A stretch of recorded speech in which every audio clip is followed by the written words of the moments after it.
Siyempre, hindi magpapahuli ang 4th floor! Magingay ang 3rd floor! Magingay ang 2nd floor! Siyempre, ang 1st at lower ground floor! Tahimik kasi nasa library sila. Oo. Ang unang 10,000 na tumama ngayong umaga ay galing sa office ng SP. Ay! Oh my God! PJ, yung kaba nga dyan. Meron ka bang kaba? Ganda ng number niya, 2222.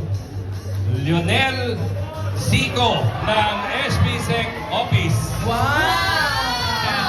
10,000 pesos. Congratulations, Kuya! Nanalo ka ng 10,000 pesos! Ang susunod ay babasahin ni Mr. Larry Nato.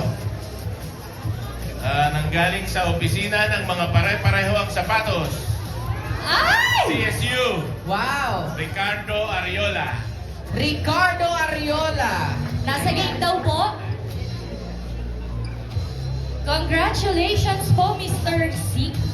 Ang susunod pong nanalo ay galing din sa pare-pareho ang sapatos. Okay, yung mananalo siya nandito, naka-duty. Andyan. Okay. Ramil Adriano. Ramil Adriano, mula rin po sa CSU. Naka-duty raw po yan, ma. Ay, may kaya hindi niya mabasa. Mula po sa CCI, City College of Imus. Leilani A. Nuestro. Leilani Nuestro. Ang susunod po na nanalo ay mula sa tourism, Ay!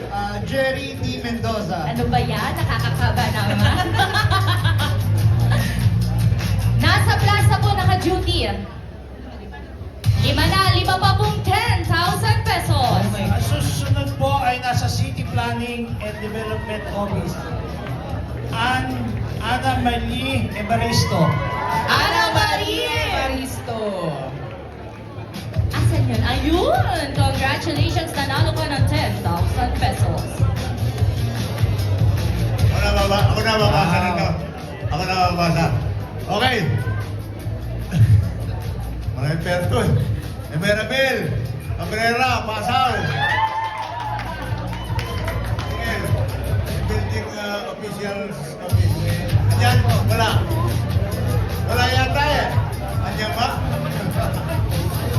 Ayan, congratulations po. Nanalo kayo ng 10,000 pesos. At ang ating next winner sa ang opisina kaya galing Vice.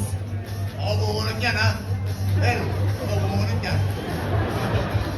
Okay. Okay, Vice? Ronilo B. Pagio.